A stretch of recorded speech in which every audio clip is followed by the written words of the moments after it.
Thank you very much. Every year, bless the Civic Association. Thank you very much for including me. And Ned is so punctual that he asks me to do things at least 8 months in advance. So there's no, well, I might have a prior commitment or I think I will be busy. And this one, it's always the coffee clutch upstairs. And the only thing that I can say this time is there may be some divine intervention here, and maybe he'll help me get through this morning. Thank you for having me and welcome. For those that came to the Citizens Association meeting yesterday, some of this will be repeat and repeat. However, not much has changed between yesterday and today. I know that many of you keep tabs not only through the Civic Association, but as well through the shiny sheet on the news that's happened maybe while you're gone. I'll just offer you a quick snapshot on the issues that I see going forward. I'm hopeful that we will find some final decisions for that have been hanging around for a while. Coastal, of course, is always first and foremost on everyone's mind. The FDEP staff, we have worked tirelessly and closely with them on the final touches of their draft agreement, the BMA. It will be found online in about a week, February the 8th, which then begins a public review period for 30 days, which may or may not trigger FDEP revisions. As you know, we are all fingers crossed, hoping that there'll be no opposition, but this BMA requires a sign-off from many stakeholders, so if that happens, we'll move to the next step.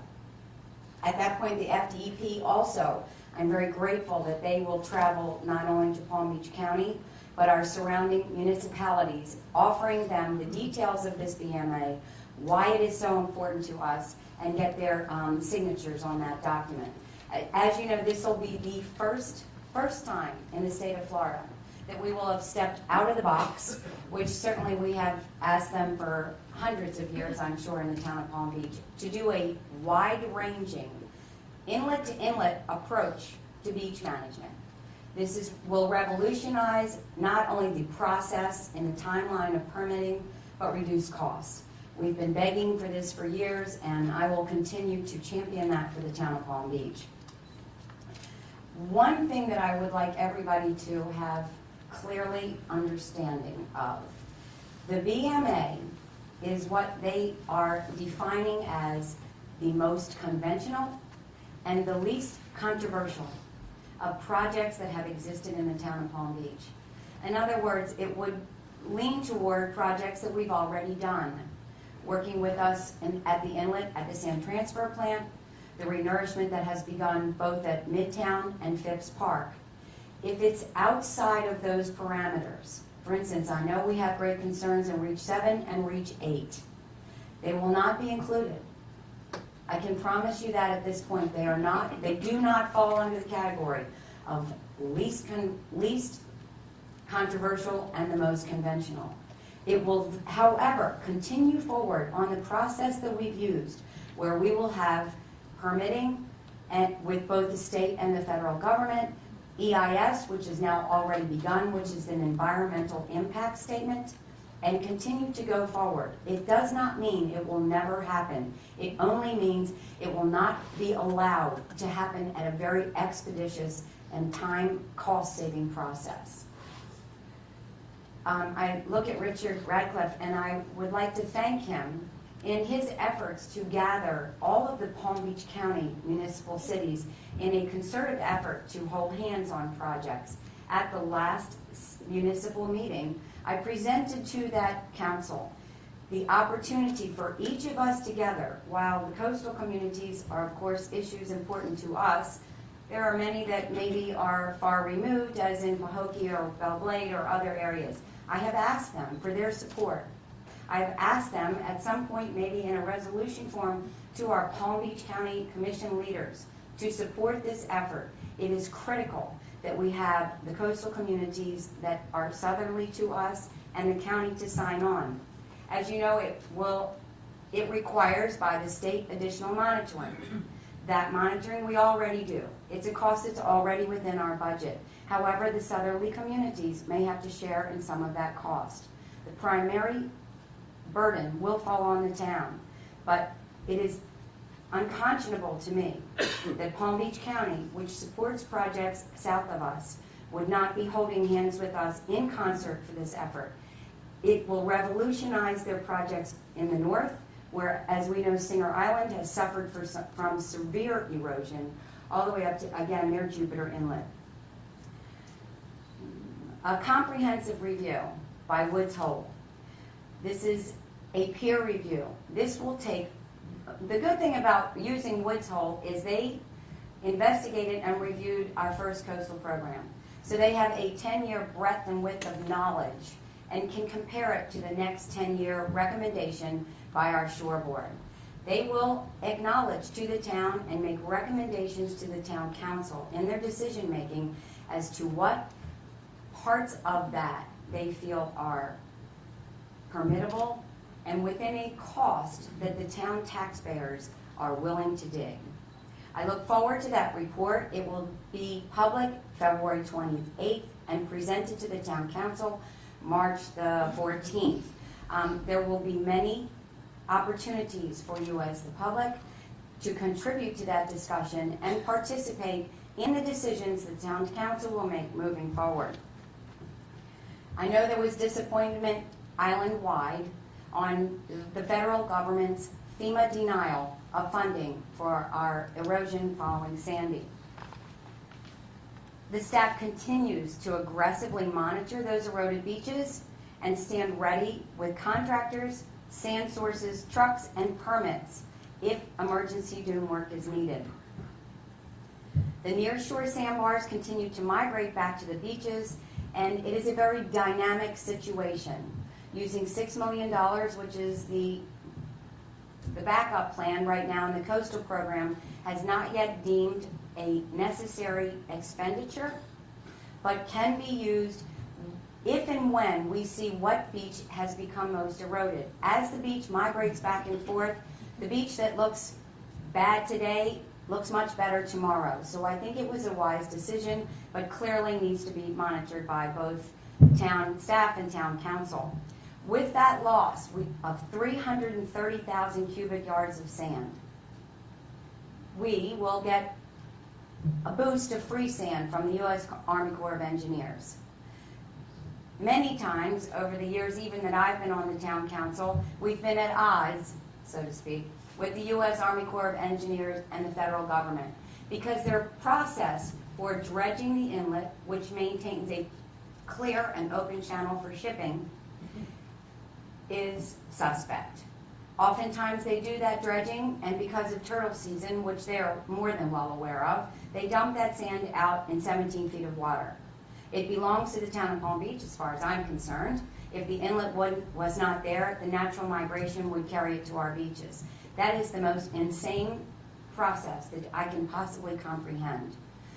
This year, in concert with a huge amount of work, the Army Corps will dredge from our settling basin, which is basically a deep hole on the northernmost side of the jetty, which collects that sand as it travels south. They will pick that up and put it on our dry beach in the north end, as well as the sand that cleans out the inlet. It is a fabulous boon to the town of Palm Beach for two reasons. A, we need the sand, and that sand migrates southerly to contribute to the nourishment and the maintenance of the entire shoreline. This year it's free. They will put that sand on our dry beach at no cost to the town of Palm Beach. It is a collaborative effort that I most certainly will never end. Two things I'd like to bring forward, and that is for the first time, FSBPA. I will try carefully to identify those to you. Florida Shore Beach Preservation Association. This is the Coastal Communities Lobbying Coalition. For the first time, they will advance a position that I believe is crucial to the town and all coastal communities, in that they will ask our state legislature to acknowledge that state dollars should be contributed to non-federal projects. So where FEMA may not kick in at a future date with a storm event, the state may. Well, of course, we'll look for dollars, but it would be nice to have that legislation in place.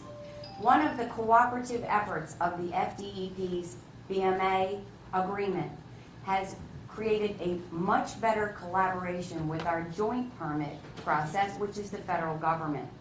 They are also working with them to tighten the state statute that says the federal government has a statuted responsibility for sound inlet management. That means that if we are moving forward with projects in the north end or at the inlet, they are working with us to pressure the federal government to do the right thing, to do it within a timeline that doesn't fall under turtle season, to do it within the cost-effective best management with the town of Palm Beach. It's also a huge major coup for the town. Town Councilman Michael Pasillo, I know he has presented a conversation here to you at the Civic Association. He and his committee has done a wonderful job. Michael, with his extensive legal background and his cooperative, hands-on approach, is recommending a set of land use regulation changes that only offer a second option to existing rules in our code to manage reinvestment in the Royal Poinciana Way commercial neighborhood. A planned unit development, an approach that would allow higher residential density, up to the maximum of 13 from 10, and a partial third floors if required plan submittals are approved by the town to go forward. It is only an alternate option. It does not replace current codes. It will require them to maintain the small town character of the street, preserve landmarks building, and will go through a multi-tiered process for continual public input. It needs to go to our Planning and Zoning Commission. It would have to be approved by our Landmarks and Preservation Commission and go to the Town Council. Again, your input will decide that course. Negotiations between the Sterling Group, the landlord at Royal Poinciana Plaza, and a qualified party for renovation and the reopening of the Royal Poinciana Playhouse is in progress. If a lease transpires, it is expected that significant reinvestment will occur, and the Town Council and our community expects answers. I expect that, again, at the February meeting, the Town Council will ask, very forcefully, to find out where those negotiations are going and what happens, what is Plan B. I think it's time. Construction of our new Par 3 golf clubhouse is expected to begin in late February. This is a Par 3 golf course that has been magnificently redone, and this is now an effort to not only improve the clubhouse and its operations, but offer to the community a brand new, spectacularly beautiful venue to enjoy for events and daily play. The groundbreaking is planned for Thursday, February the 28th, preceded by the 4th annual Raymond Floyd Open. Please join us as golfers, hole sponsors, and celebrants. The Accelerated Capital Improvement Program, which clearly affected the South End last summer, has plans again for this summer. They, however, should not impact movement of traffic in the same deleterious way that it did last season, and make improvements both to the roadway and our infrastructure. And that's all I have.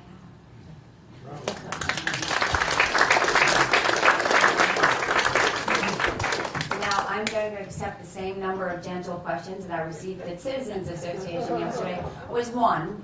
So if it goes beyond one, we'll have to have a larger discussion. Does anyone have questions? See, less than. Mike Stein. I'm sorry to let you get away without a question. You didn't talk about the bridge. The bridge, good. I'm glad you told me. Can I ask a question? Okay. The Civic Association's Transportation Committee met with the contractor last week, and it was very clear to us that they did not have the sense of urgency that we would want them to have. They did tell us that they're already behind schedule, and now it looks like completion sometime in 2015. That's more than 2 years away, and that will have a major effect on the quality of life in this town. So question number one is, what can we do to give them that sense of urgency, which apparently they do not have? Question number two, which was raised by one of our directors who has an engineering background, is that they are narrowing the road from 2 lanes to 1 too soon, which means that the traffic is backing up way into Palm Beach, several blocks into Palm Beach. And even if you're not trying to get over the bridge, you just want to go someplace else, you can't get there. So that's the second question. Can we get them to open the other lane and get more of that traffic on the part of the bridge that's still safe? Easy peasy. I will tell you that I speak frequently with Ryan Hamrick, bless his heart. This young man comes repeatedly to every council meeting to hold hands and give us an update. I have spoken with him actually prior to the question about that movement of traffic, describing to him that the funneling is way too soon, that we need to open up the apron not only to allow traffic going westbound on Royal Poinciana Way to be able to move, but also the traffic traveling southbound on Bradley Place, which is at a total standstill, to make that right-hand turn onto the bridge. He has arranged for me to talk with the Florida Department of Transportation and to have a conversation on how to move that apron on down on the other side of Bradley Place, stopping possibly at the end of Bradley Park where that fountain is, which would allow that traffic to have a much more wide open apron and allow traffic to not be standing in the road with people not wanting to wait for the next light to make that turn. I have found that I have much more cooperative effort if I include PCL, which is the construction management, working with him and the FDOT. We have a bigger swing and bang for our buck. So I will meet with them as to the bridge completion. None of us are going to be happy, as with any construction project we do at our home or our business, that ultimately there are delays that are unforeseen and make us grumpy. Therefore, I acknowledge the fact that it probably won't be as expeditious as we had liked. However, I again spoke with him about what we had discussed when they determined that the columns were shifting. An amazing concept to me for people that work in the construction business all of their lives on bridges. However, we have discussed underpinnings. That has come forward. The design and engineering work for that is almost completed, at which point they will get with FDOT and again make arrangements. Hopefully, if everyone can envision an underpinning, it would go with those columns that have shifted and maintain that infrastructure from underneath. And maybe at some point we can reopen that bridge into 2 lanes, east and west. So while I'm disappointed, I continue to hold hands with them until we have to use the baseball bat. Anyone else? Can I go back? Richard was first. Thank you. Mayor, thank you for all the information. I just wanted to ask you what we can do with West Palm Beach. As we come across the bridge, it's not so bad, but you have those 2 lights. One turns red, then it goes green, and the other one's red. And it's really affecting people coming over the bridge. And I was just wondering if there's something that West Palm Beach would be willing to work with us. Are you describing Royal Poinciana Bridge, Royal Park Bridge, or Flagler Bridge? No, I'm Which one? describing the one that's being fixed Okay, right now. fine. Again, FDOT has been responsive, and I'm not trying to pass the buck. I'm trying to describe to you the length and breadth of who we are involved with when we try to make changes. Palm Beach County are the ones that are responsible for bridge timing. They have been very cooperative with us, particularly when we all remember the debacle when the North Bridge was down. The middle bridge, they extended those light times, not only at the foot of the bridge, but at the next light in Okeechobee, so the movement of traffic was much more expeditious. I will again repeat to them about the Flagler Bridge. They have worked with us. Unfortunately, by the fact that we narrow that into 1 lane each way, it is a natural backup. It's frustrating. It's not pleasant in the morning, but I again will try. They are responsive. At some point they look at me and say, it is what it is. So I apologize for it is what it is. Thank you. One second. Yeah, you mentioned that there's a qualified potential tenant for the Royal Poinciana Playhouse. Do you know who that is, and you know what is your, how did you form the sense that they're qualified? I can't give you particulars. I have not had conversations with that lessee. I can only repeat to you that I know that our council president, David Rosso, has. Let's be optimistic is what I would like to think. He has had conversations with them, assured the council that they are folks that have pockets deep enough to not only renovate it, which we know has to be done, and to run it. It's the Kravis will tell you that their philanthropic reach into this community is extensive. It costs a huge amount of money to run a playhouse. David Rosso, again, is comfortable with this lessee having those deep pockets, having that reach into the community to maintain it in its structure and its operation. So I wish I could give you more information. I do not have it. Hi, Bob. Hi. I received this registered letter to attend the February 13th town council meeting relative to the temple. Can you tell us what this is about? I did, I saw, and it's in the paper today as a public notice, which has to be done, as you know. They have additional information coming forward that hopefully will answer some of the questions that the residents have had on the valet operation at the temple. Beyond that, if I were to say anything more, it would be outside my judicial responsibilities for people bringing toward me not only the residents' concerns, but the opportunity for the temple to give that same balance. So I would like to tell you what I think you might like to hear, but it would be unfair of me. Well, you understand my problem is that how can I respond in the 3 minutes I might be allowed at the beginning of the council meeting to something I don't know if it's going to happen in the council meeting. Then that I can answer. Going forward, prior to the town council meeting, there will be information that has been provided not only by staff, but the temple, written and available to you either at town hall in paper form or online, so that you should be able to garner some information from that that allows you to know how to extend your comments and what you have a problem with. So we will not keep you in the dark.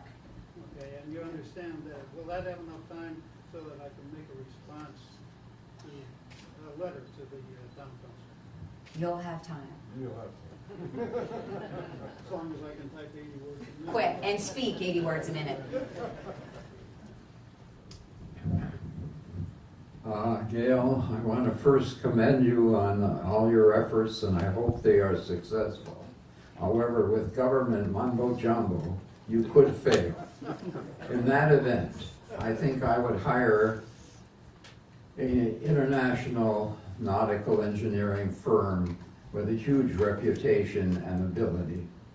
In Chicago, we put up breakwaters which succeed and protect our outer drive. New Jersey Shores put out a number of the breakwaters. There's no reason why we should fail. This is not such a big project, but you have to have the right people, and if the right people, I think, will have power to help you get through some governmental agencies.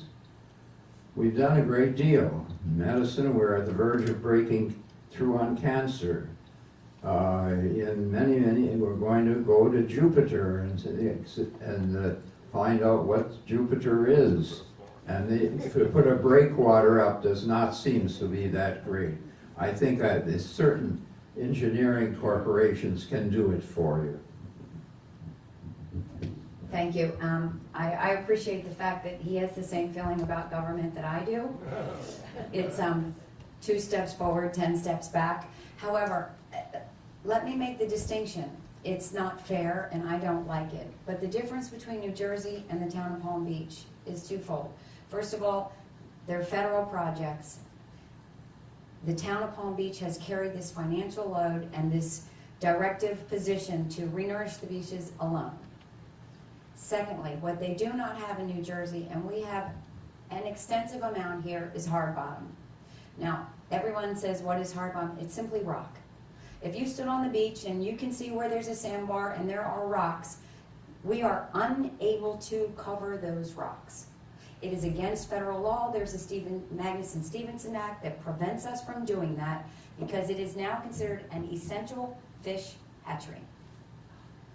So while I can't imagine there isn't one single person in this room that has a heartfelt belief in the environment, it has now become a very uneven conversation and movement because of that. The environmentalists will not allow us to cover that with sand, even though I can imagine it's been covered and uncovered for millenniums. So I appreciate your response, but there are handcuffs that we have that are indigenous to the state of Florida and the town of Palm Beach.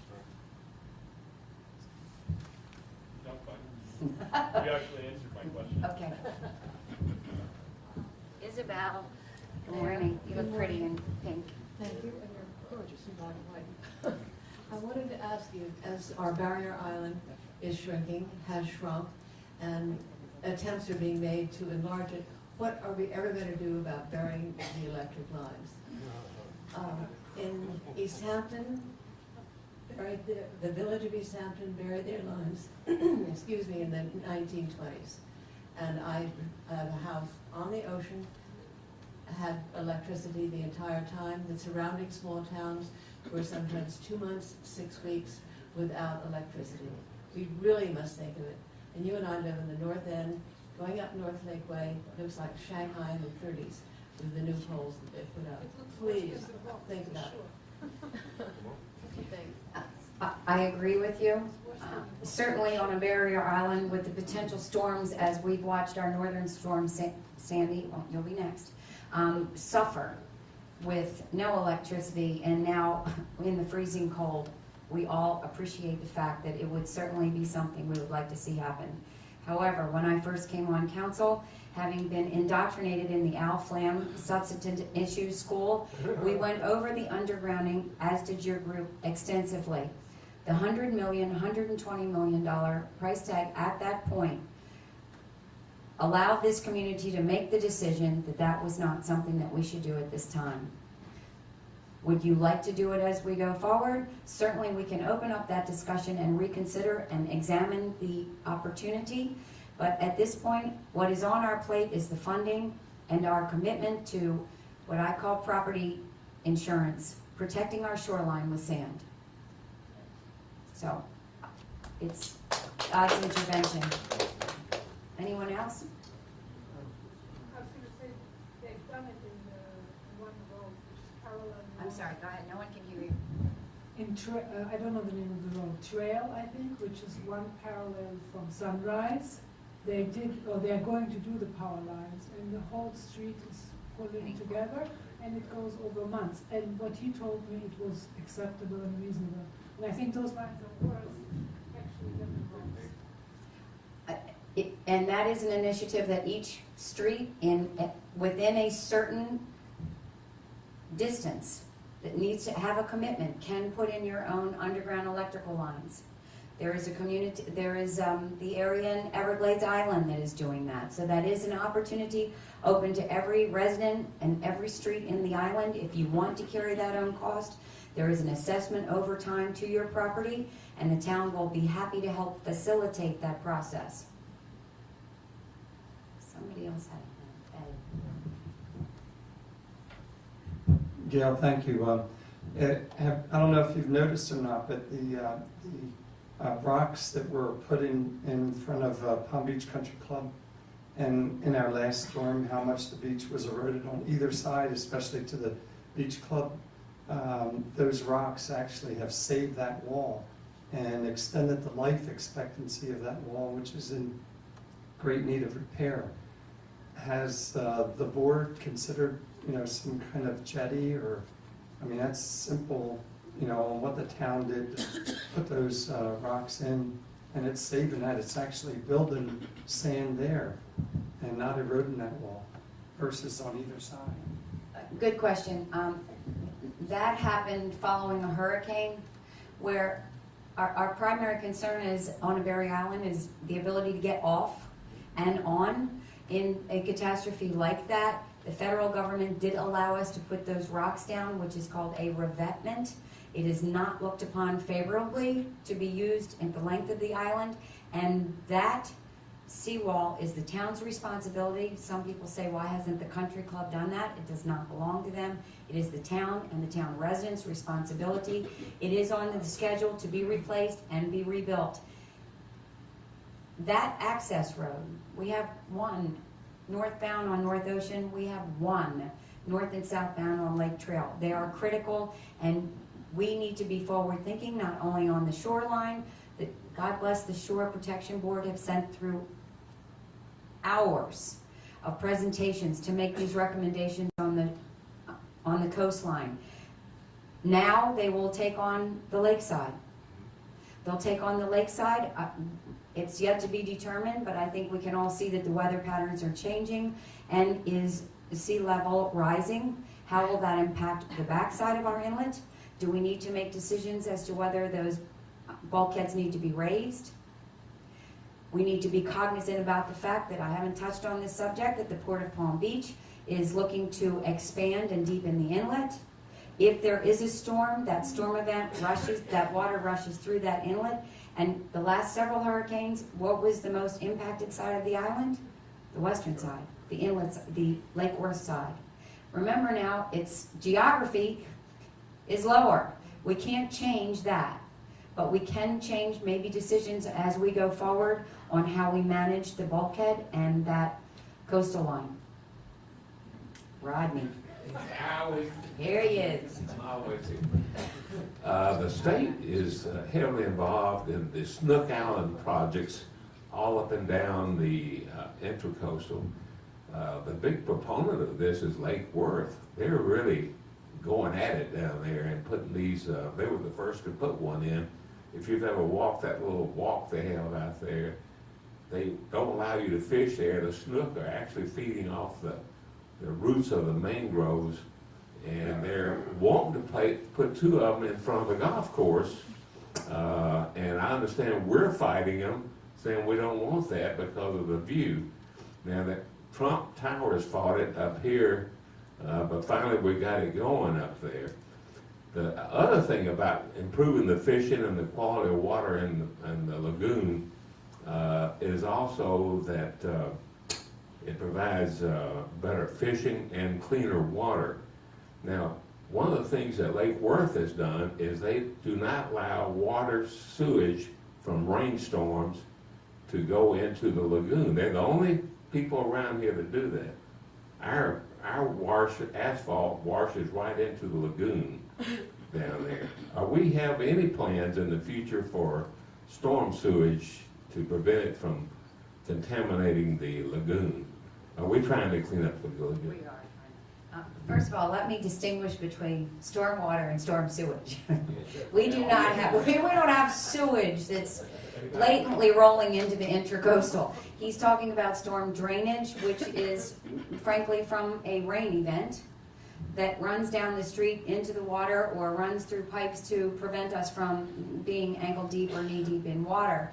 The state is requiring, as is the federal government, changes as we go forward to how that is taken care of within our property. As buildings are being as they are being redeveloped, they are required to make changes in the routing of that storm water release. So yes, and I think that what I'd like to comment on the islands that you've described, they are cleaning our environment. They put down oyster shells. Now I don't know who eats oysters, but that's cleaning the muck in the intracoastal. Be careful. And it's a county effort. Once again, it's out of our control. It is not outside of our request to the county. And very clearly in that new southerly project, we were instrumental in reducing the size, the scope, and the depth of that project. We were tremendously concerned.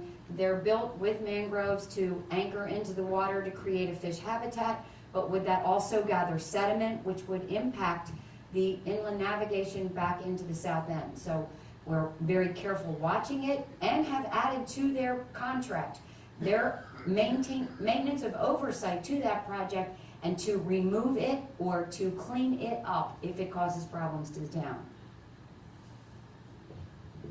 David Barton. I've been impressed with the knowledge you have of the town. I have one question. The town seems to have a knack to get on with things called Project Itis.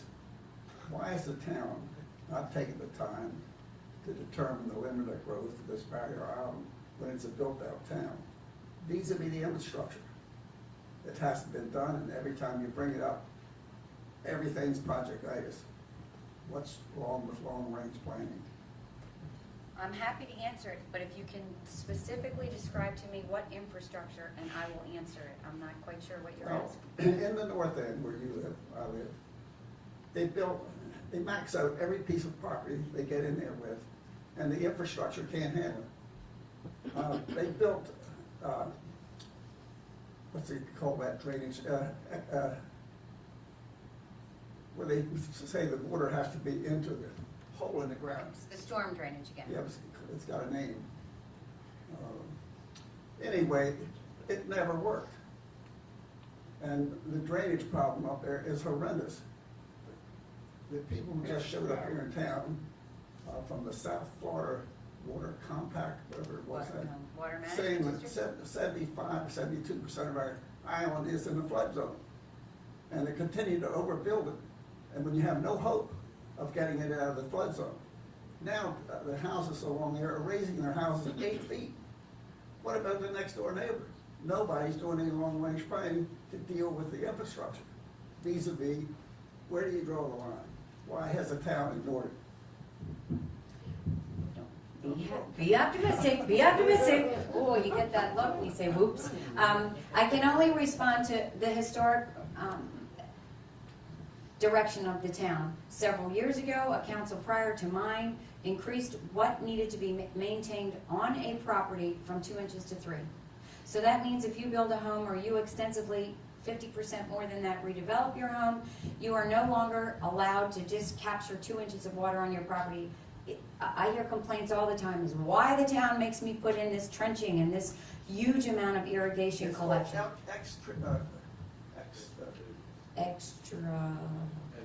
Exfiltration. They're not happy about that, but that's the purpose of that. That doesn't change that I happen to agree with Mr. Barton that we are increasing the size of our homes exponential, particularly in the north end where they're 1930s, 1940s vacation bungalows. However, when a family moves here, I often say that I'm surprised my family didn't get red tagged by code enforcement because I had 8 people in a 3-bedroom home. That happened to be the way I lived because I liked where I live. But new families now want a larger home. They want a bedroom for every one of their children. They want to have a bathroom that allows for more than just everyone in my bathroom all at the same time. I agree with you, but if they're building within code, we have that, and you may be right, David, but that's certainly a discussion at planning and zoning, and I will wholeheartedly support your bringing new efforts and new initiatives to them. Well, now I know where to go. There you go. Shoot. Now I know where to go. I'm new here, so this may be a stupid question, but is there a long-term, I assume this man over here was trying to ask the question, is there long-term planning of, let's assume, the water level rises for a few inches a year for the next 40 or 50 years? Is there some group here that's planning for that event if it happens? Yes, that's on the shore board agenda. Now that they've spent 3 years banging their heads against the desk with shore protection and managing many decisions in the community, from the community and within their own board for a coastal program, that will be their next charge, in addition to protecting the island as a whole, not from the front, not from the back, but as a whole. Mr. MacGyver. Thank you, Gail. It's my understanding that the 10-year strategic plan for the town has come to a conclusion and that it is now due to be updated.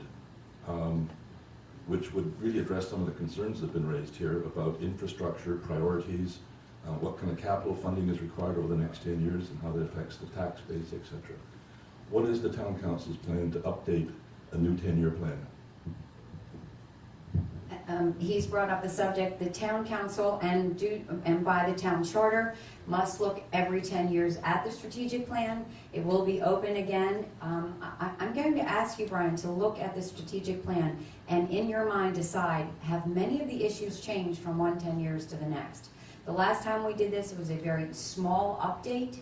So while I am committed to the fact that it needs to be done, I'm also looking to the community and for your input to the charter. The charter was also supposed to have been reviewed every 10 years. We're 4 years now past that date. I think there are things in there that we may determine we love exactly how they are, but some changes to that, minor modifications that also need to be made. So I hope those two issues are now on the radar and possibly the Civic Association working with me and within the town can move forward with those. Yes, sir. The chair. Hopefully it's a helpful comment. For those of you that are interested, NOAA, the National Oceanographic and Aeronautic Atmospheric Administration, has been publishing reports pretty constantly now for about the last year, but they have one out now that's fairly comprehensive. And it shows a dramatic shift over the last 40 years of existing populations to the coasts, primarily to the East Coast, because that water is so much more accessible. And they forecast that growth is going to continue through 2030 or 40. And they point out this is going to create enormous stress on all these coastal communities. Just think us. They particularly singled out Florida and the Everglades and Key West and so forth, because cities are always behind on infrastructure. Towns are always behind the curve. Now, if you're living in Cincinnati, you have a better situation. You've lost some population. It's not growing. They're replacing some, but it's not growing. So you can paddle slowly there. But on the East Coast in particular, it looks like everybody is behind the curve, and you're going to have issues with all kinds of services, water, sewerage, transportation, bridges, all the things we talk about, plus the contamination of the water, wildlife, birds, all that sort of thing. So it's out there for any of you to catch on now. It's being reported in the television, radio, and you can see these things. And last thing I'll mention is that it does show very dramatically that the west side of the island is the one that's much more in danger than the east side because of the rising water and the storm impacts. And I don't know that any of us have a solution for that, but clearly it's all of that has got to be taken into consideration. Thank you, Bob. Anybody? 11:15. We got 15 more minutes.